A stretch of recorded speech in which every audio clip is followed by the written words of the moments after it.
everyone to the City Council work session, February 11th, 2020. We have quite a crowd, and it doesn't do my heart well when we're talking about finance to have one person. I would think the droves would be here, but so again, we will call our work session to order. We're going to start with a presentation on our wastewater financial plan update. And I'll call on Mike to make introductions and do the introductions for us. So go ahead, Mike. Thank you, Mayor, members of the council. Pleased to have before you again this evening, Deb Ghilardi, who's been our wastewater rate financial model guru and financial plan consultant for a number of iterations.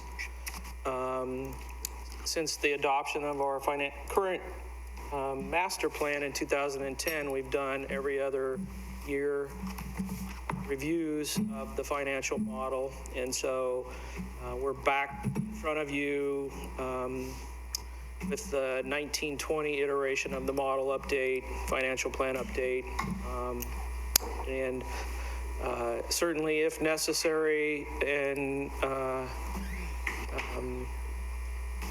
needed, we would follow up at a future council meet with any necessary rate adjustments, but I don't want to ruin the content of the presentation. So with that, I'll welcome Deb and have her walk you through our update. Thank you, Mike. Deb, it's always good to see you, and we'll turn the time over to you. Okay, thank you. So I thought I'd start with just a little bit of background on the last couple of updates, and then talk a little bit about the financial plan process and our findings this year. So, as Mike said, every couple of years, go through a process. In 2015, there was a comprehensive rate equity review study conducted that involved not only looking at the overall financial plan, but also the rate structure.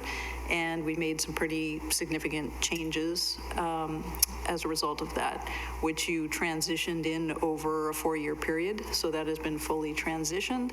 In 17-18, we looked at just a kind of a true up just to see how the projections in terms of revenue and expenses were comparing, and it was pretty much a stay the course kind of update. And there were a number of new industrial customer, at least one major industrial customer that was added to the system, and some transitions there, but the revenue increase was on target with what we were seeing and projecting going forward. Of course, in 1920, the current year, the franchise fee was adopted, and there was a rate adjustment to account for that revenue or additional expense to the utility. So that was the rate increase, the 7.8% that was adopted in this current year. The objectives in the study, it's mostly focused on revenue adequacy, because we're not looking at the rate structure, the equity issue, having done that a few years ago. And but certainly when the next master plan update occurs, which I understand is on the horizon here in the next couple of years, that'll be a good time to look again at the equity portion. Obviously, defensibility is always an important objective in these sorts of studies. In terms of what the scope of our update is, I'm glad it fits on that screen a little bit better.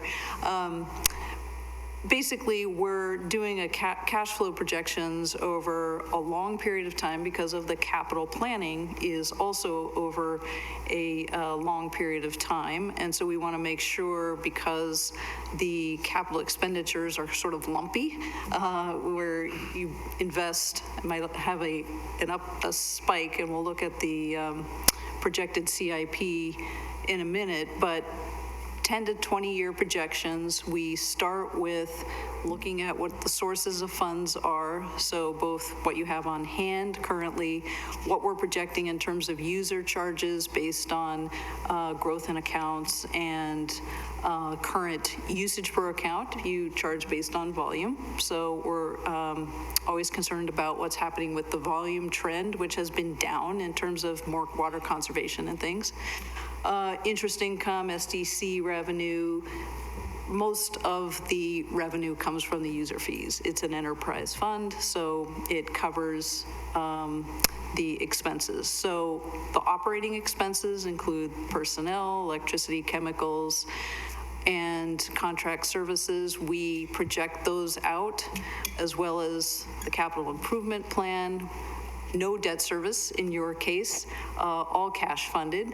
And then we look at other requirements, the fund transfers in terms of support, direct services, the franchise fee being a new component of the other requirements in terms of fund transfers, and always keeping an eye on reserves to make sure that as additional capital projects are coming on into view, that you have sufficient revenue planned for that. So some of the specific assumptions, pretty consistent with 2 years ago. We always like to be reasonably conservative in terms of what's going to happen with the growth in accounts. So about 0.5% per year. As I said, we have seen the build volumes continue to trend down in terms of use per account. We used to think that, or it used to be that a single family home, for example, would use about 800 cubic feet per month. That's down to about 600 cubic feet per month. It's been a marked decrease everywhere in the region and across the country. And so we project out, assuming that trend and actually some continued decline, but it's beginning to taper off. In terms of the costs, we basically add 3 to 6% escalation factors onto the budget, and it depends on the category. So, benefits different than salary escalation and materials and services. The SDC revenue is often difficult to project because it's very driven by what happens with local development activity, though yours has been fairly steady, and we, again, tried to take a reasonably conservative projection in that. And so it's been about 325,000 is what we're assuming. Some of the policy framework, you always want, in addition to capital reserves, we include a operating contingency, which is very standard, 45 days to 90 days. So right in the middle is what we've included in the projections, so that you would, we're assuming that you don't spend that every year, but it's part of what we're including as requirements for the rates in any given year. So this chart shows you the capital improvement plan through fiscal 27-28, and it compares it to the prior plan from 2 years ago. And you can see the current plan in the green has quite a different investment shape than the prior plan. So overall, both plans were around $60 million. But as you can tell, that some of the larger investments have now been pushed off further into the future. So you had we're projecting some significantly higher expenditures in the first 5 years of the plan previously, and now some of that has been pushed out, which takes some of the pressure off the need for additional rate increases. Again, we've assumed no new debt. You have sufficient reserves to pay for the projected improvements. This shows what based on the that same capital improvement plan expenditures in a little different scale in this chart. The bars represent those same CIP expenses. The line at the top is the projected ending fund balance in the capital fund, with the assumption of no rate increase for the next fiscal year. And then I've adjusted down the 2.8% that we were projecting previously to 2.5%. And you can see that to achieve basically the same kind of reserve level as we've planned in prior forecasts. So one of the things, there's two things you want to keep an eye on. One is just where you are with overall reserves, particularly understanding that you have, in a couple of years, you're going to be doing another master plan, and that's likely to identify additional expenses, and certainly will impact more precisely probably the timing of some of those expenses. The other thing is the how much you're able to transfer each year out of current revenues to apply to wastewater capital projects, and that's the green line. And you can see that that does begin to taper off towards the end of the plan. So, we want to, in order to be able to sustain cash funding, you want to make sure that that stays at a steady level.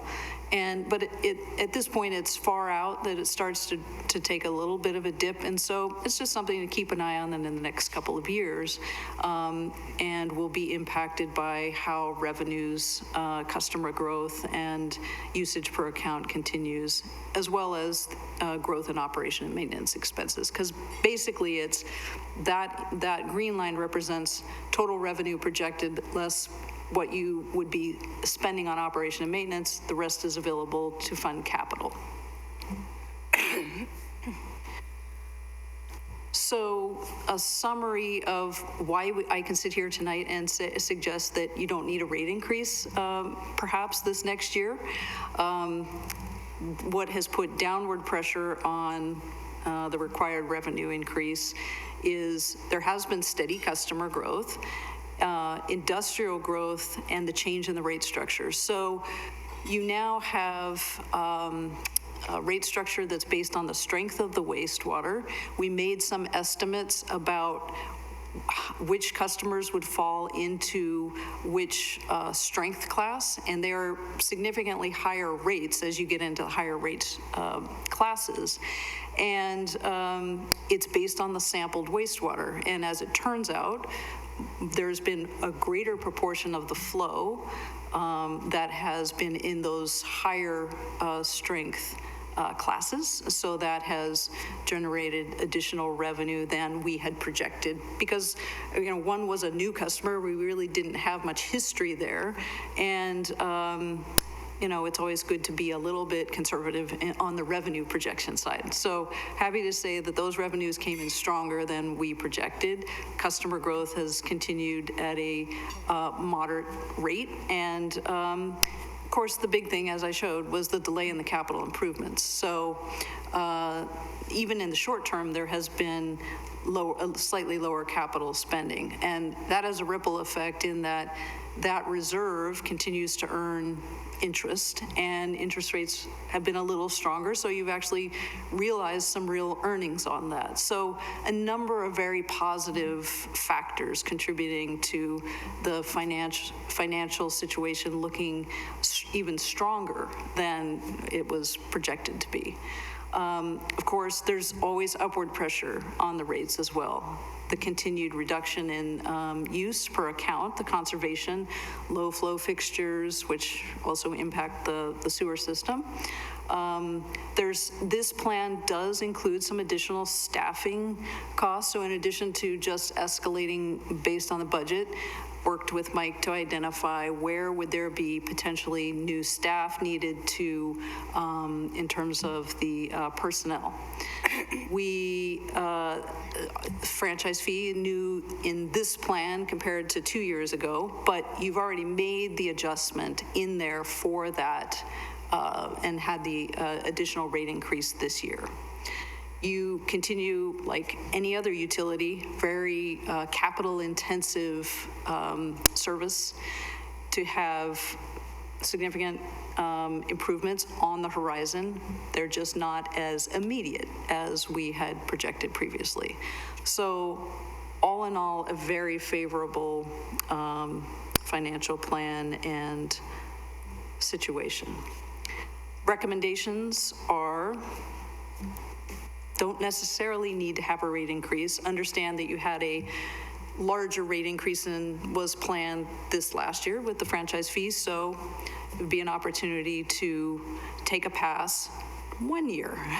Always a good idea then to come back. And, you know, one of the reasons you've been able to keep your rate increases really below inflation, and particularly when we think about inflation on capital improvements, which tend to be on a different scale. And so really you've had lower than inflation increase, which is when the rest of the nation has been double inflation or more.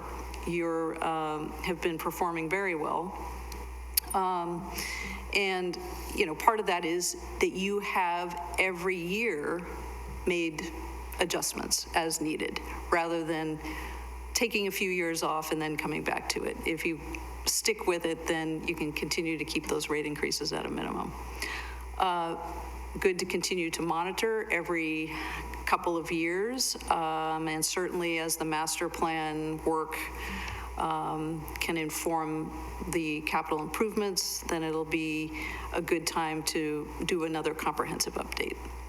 And we had, I think, as the restructuring that was done to the industrial rates is anticipated that on the commercial side, you know, you still have a lot, you have many, like any city, high strength users who right now, who aren't monitored, but restaurants and things that do discharge higher strength wastewater. And in terms of an equity a review, you know, it's been anticipated that that would kind of be the next step. It does require a little different additional administration and monitoring and ability to identify what's an office versus a retail versus a restaurant. So generally takes a little more time before you can implement something like that. But I think definitely on the horizon, that would be the last piece of the equity in terms of the structure, the rate structure. But all in all, very positive findings, and you're in pretty good shape. So happy to answer questions. Any questions or comments for Deb and or Mike? I guess I would comment, one question and one comment. Let me deliver the comment first. I really appreciate you coming periodically and filling us in on this, and I've always felt very good about the way you've planned this out very carefully, and we're not paying interest charges and large amount of debt service. I am curious, though, what pushed out the additional capital improvements. Could you explain that? Sort of thought you'd want to know about that. Darn. And it dovetails completely with some of the presentations that Heather has made with you over the last several months or year, sort of identifying we haven't grown as fast as anticipated. So certainly when we adopted the master plan in 2010, it expected over the next 14 to 15 year period, which we're approaching the end of now that we're at 2020, that we were going to grow to about 43,000 people by the 2024, and we certainly haven't grown at that pace. And so we've been very diligent and careful not to just move ahead with large capital projects that weren't needed based on the fact that the flows aren't being generated. So we have a number of very expensive solids handling projects that are in the current master plan, that every time that it approached time to put them in the budget, we've been very careful to analyze and discuss whether or not it was appropriate to move those forward. In fact, you may recall, we've recently completed a filter upgrade in what's called our tertiary process, and we chose to, rather than build new filters, to upgrade and make more efficient our existing filters, recognizing that when we do grow, we will need new filters. And so we made an interim step that was more cost-effective and efficient and delayed the need for capital until the point where we do grow. We expect over the next couple years that we will revisit our wastewater master plan in conjunction with the growth planning work that Heather is doing. Not only how big we'll grow, but where we'll grow, and we'll reevaluate the need for capital and the timing of that capital. The expectation is we'll need to do these projects when we get to those population figures, but the timing of them isn't certain at this point. And so that's sort of what's led to the delay in the large capital. We have a project right now that we're just starting and looking at our biosolids storage capacity. We create biosolids and store them up over the winter until the spring and summertime when we can land apply them. It's a Class A biosolid product that we've discussed with you.